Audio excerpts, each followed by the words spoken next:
katsirun min ahli kitabi law yaruddunakum min ba'di imanikum kuffar hasadan min 'indi anfusihim min ba'di ma tabayyana lahumul haqq fa'fu wasfahu hatta batiyallahu bi amri innallaha ala kulli syai'in qadir. Dan orang-orang yang diberi banyak wadda kasirah, banyak di antara ahli kitab menginginkan sekiranya mereka dapat mengembalikan kamu setelah kamu beriman. Jadi para ahli kitab ini banyak di antara mereka pada kajian yang pekan lalu ya, fariqum min ahli kitab. Jadi banyak di antara mereka firqah mereka yang menginginkan mengembalikan kamu setelah kamu beriman. Jadi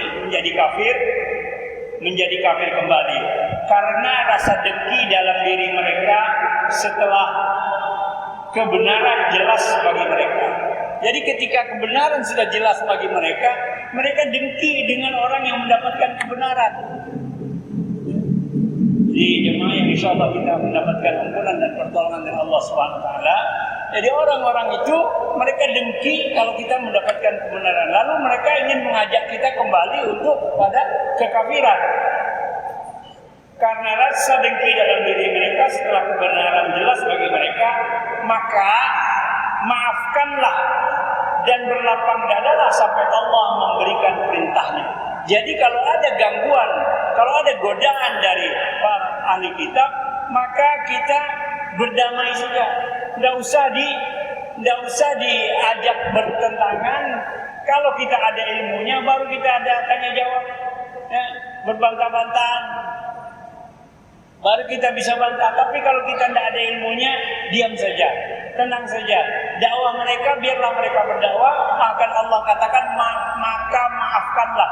Jadi kalaupun ada dari orang-orang sebagian dari ahli kitab yang datang ke rumah, datang ke RW mereka dalam dakwah mereka, Allah katakan maafkan saja. Jadi tidak usah diganggu, biarkan saja mereka, tidak usah diganggu. Ini perintah Allah ya, di dalam surah Al-Baqarah ayat 109 ya.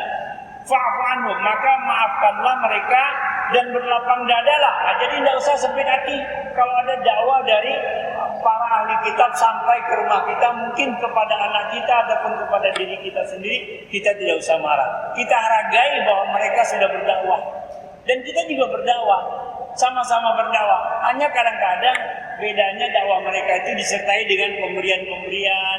Nah kita ini yang agak kurang ya, kalau berdakwah itu kurang memberi.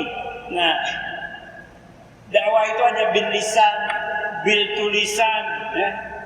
bil bingkisan, dengan pemberian juga.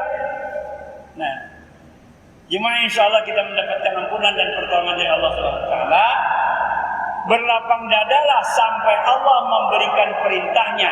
Sungguh Allah Maha Kuasa atas segala sesuatu.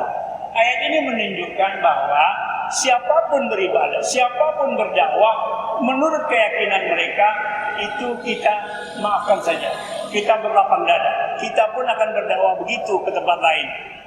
Semoga dakwah kita pun diterima dengan lapang dada pula, karena sikap yang saling sama ini akan menyamakannya. Nah, Bapak dan Ibu-ibu, insyaallah kita mendapatkan ampunan dan pertolongan dari Allah SWT. Namun apa yang mesti kita kuatkan? Kita kuatkan keluarga kita. Kita kuatkan diri kita sendiri, anak dan keluarga kita, untuk benar-benar di dalam akidah tauhid yang kuat, yang mantap. Menurut Buya Arstan Mansur, dalam akidah tauhid itu, pemantapan akidah tauhid itu ada 3 macam. Ada 3 langkahnya. Yang pertama tahu, kemudian mengetahui. Tahu bahwa dia adalah manusia ciptaan Allah. Dia ini tidak punya kuasa apa-apa. Kita, jantung kita ini milik pribadi. Paru-paru kita milik pribadi, tapi kita tidak bisa atur. Kita tidak bisa suruh berhenti di paru-paru. Stop dulu lah, atau jantung berhenti dulu sebentar. Tidak bisa. Kita nggak atur. Meskipun milik pribadi kita, tapi kita tidak bisa atur. Kalau dipikir-pikir buang air besar itu yang dibeli dimakan tadi mahal, tahu-tahu akhirnya terbuang begitu saja, rugi mungkin ya. Jadi kita tidak bisa atur perut kita pun kita tidak bisa atur. Tidak bisa kita atur. Bahkan Allah juga yang atur perut kita nih. Diadakannya aturan puasa, dia macam-macam diadakannya aturan untuk perut kita ini. Artinya bahkan yang kita rasa sebagai milik pribadi kita tidak bisa atur. Nah itu mengetahui itu, dia sudah tahu seperti itu bahwa dirinya diatur, ada yang mengatur. Kemudian dia mengetahui bagaimana pengaturannya. Dia cari untuk mengetahui siapa yang mengatur ini. Setelah dia mengetahuinya, dia mulai tahu ayat-ayatnya. Dia mulai mengerti. Kemudian tahap kedua adalah kenal. Kenal akan Allah. Kalau Allah pasti mengenal kita. Karena setiap kita ini sidik jarinya berbeda. Mukanya berbeda, suaranya berbeda. Butir matanya itu, bola matanya pun berbeda. Nah, kita kenal. Kita berusaha mengenal Allah. Kalau Allah pasti mengenal kita. Berusaha untuk mengenal Allah. Huwa Allah. Siapa Allah itu? Bagaimana Allah itu? Mempelajari bagaimana sifat-sifat Allah.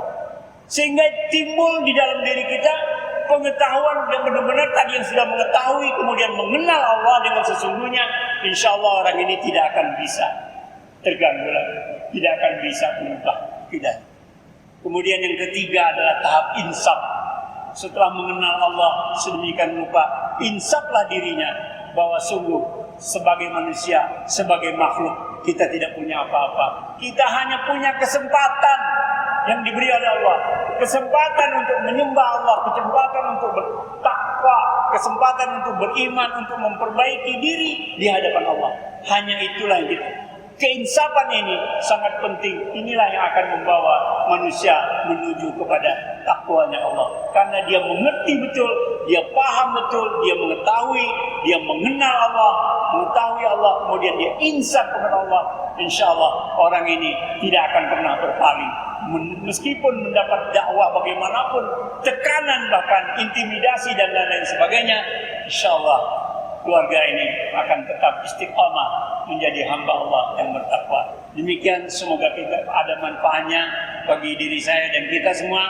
Mari kita jaga diri kita dan keluarga kita seluruhnya dari azab api neraka. Nasr lebih dan kurang mohon maaf. Nasr minallah wa fathul qarib wa basyiril mu'minin. Assalamualaikum warahmatullahi wabarakatuh.